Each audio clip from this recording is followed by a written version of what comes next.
evening, everybody. So, my last short definitely needs expanded on, but I can't do that in my car during my lunch break. Well, maybe, but I don't have a microphone and limited time and all that. And I don't have grog either. Piratey, or traditional British Navy. Do you know the British Navy was literally issued a ration of rum every day up until July 31st, 1970, known as Black Tot Day? Interesting, you know. And yet I can't drink at work. And I don't have access to nuclear weapons yet. But anyway, to my point, why must you, you'll never be your true self until you leave the narcissist. There's a lot of reasons for that. And now that I have a full-length video, I can go into them. So, number one, and some of this you're already going to know, but I got to put it all together in the same video.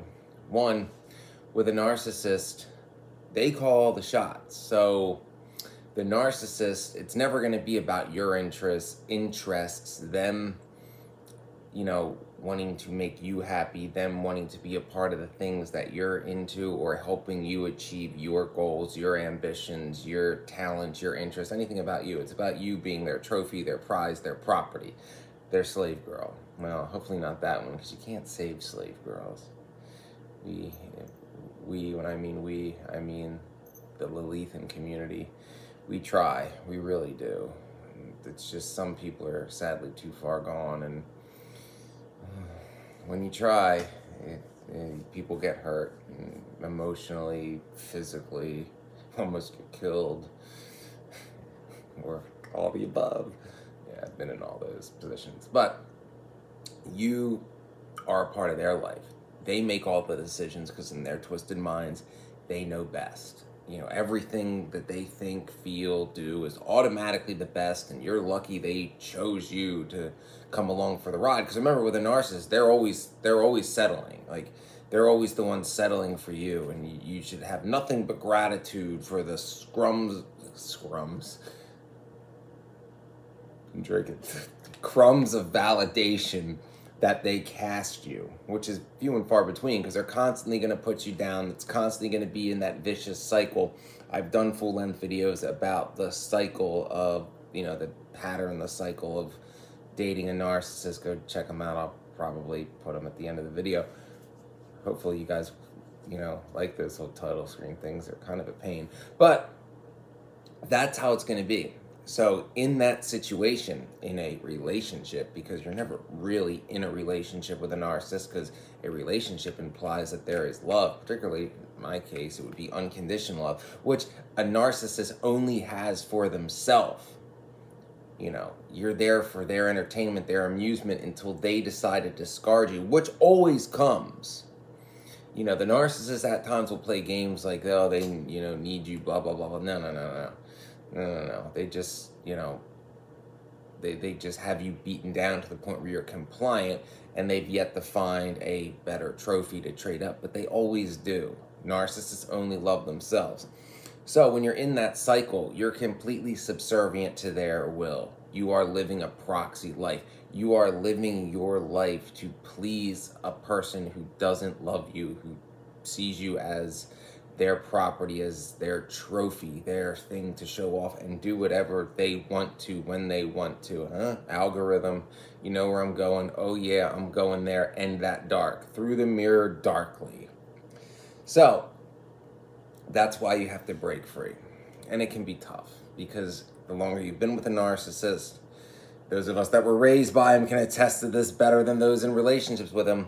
The harder it is to break that pattern, the more doubt they create in your head, the more beaten down you are, the less confidence you have. And the more you've been manipulated into believing that you need the narcissist to function, that you stepping out on your own is an impossibility and you'll fall flat on your face. No, it's not true. You will actually do better. Why? Because when you get away, that fear, that doubt, that vicious cycle in your head starts to go away. It takes time, but take it from me. The first time I got away from my borderline mother, for, a long period of time, I was 20 when I moved out of the country to Toronto. within a couple weeks, there were major positive changes. And looking back, I didn't know what narcissism or borderline or, you know, any of that was back then. This was 2007. YouTube was in its infancy.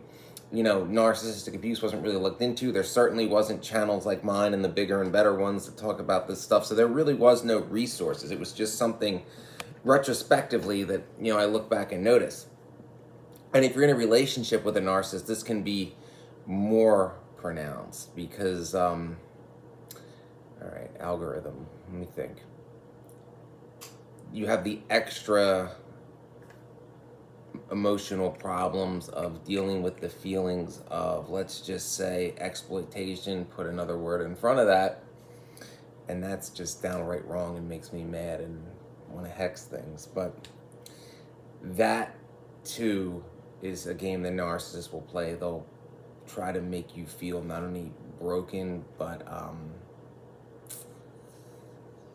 you know, like no one else will want you because of what they did, and you're supposed to do whatever they want to keep them happy in that way. Yeah, we're dancing around the algorithm.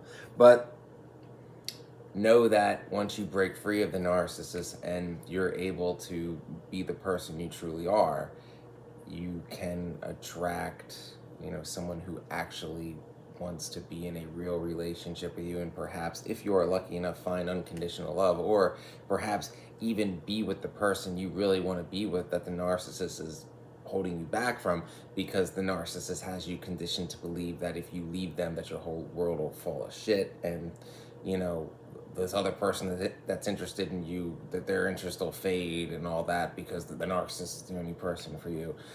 That kind of stuff. Those mind games continue on and on. Now, there's ways to get away. You know, it's different. Every situation is different. It's not like a one-size-fits-all thing. Everybody tells you it's a one-size-fits-all thing. You're lying. I mean, no contact, yeah, but how you go about that, different situations. If you're in a relationship with a narcissist, first thing to do is get away from them. If you live together, move. If money's tight, find another job. Try to get a promotion. Try to get a transfer out of town. See if you have a friend you can stay with for a while. Just get out. Yes, obviously it could take a couple of months to put that plan in order. I've said this in another video. Once you decide to leave, and you set that plan in motion, no going back. Do not fall for the trap of the narcissist changing. They won't change. They'll put on a little performance for a couple weeks to give you just enough validation to make you think, oh, they really care and they know the wrongs they did and things are going to be different this time. No. You know, things get a little better for a couple weeks, and then it's going to get even worse after that, because now the real face comes out, and not just the real face that you've seen before, the real face of, they think they can leave me. Yeah. So they're going to become more malicious, more manipulative, and do things to try to sabotage you, to perhaps make you more dependent on them, and not just, you know, I'm not just talking the vicious emotional cycle, but perhaps sabotage your job. Do things to where you truly don't have the ability to leave. So you have to trust your intuition when you know things are bad. And if, you know, if you're going to second guess your intuition because the narcissist has your mind all messed up, I know, I've been there. If other people around you are saying you got to get out of this, and you're trying to lie and say things like, oh, well, you know, there's good times and bad, you know, the good times still there. No, they're not. Stop lying. They're not. There is no good times with the narcissist. Or in reality, there's really bad times and not so bad times. Because if you look at it objectively, and you'll see this when you get away, the good times really weren't that good. That's them telling you how good they were or how lucky you are. But you know who those times were good for? The narcissist. Because you were being compliant. Because they were exploiting you. They were getting off on that, and they were getting away with that. So, you want your life back? Break the chains. If you need help, invoke the goddess Lilith. Get her sigil, drop a few drops of blood on it in the dark, light a red and black candle, and keep chanting Renik Vyasa Vaj Lilith Lyra, and she'll show up. And she'll give you some power, some dark feminine energy that'll make you find your true self and make you get vengeful too, but in a good way, good vengeance. Yeah. So, break the chains, set yourself free. Chase your heart's desire. Discover who you were meant to be. Hail Lilith.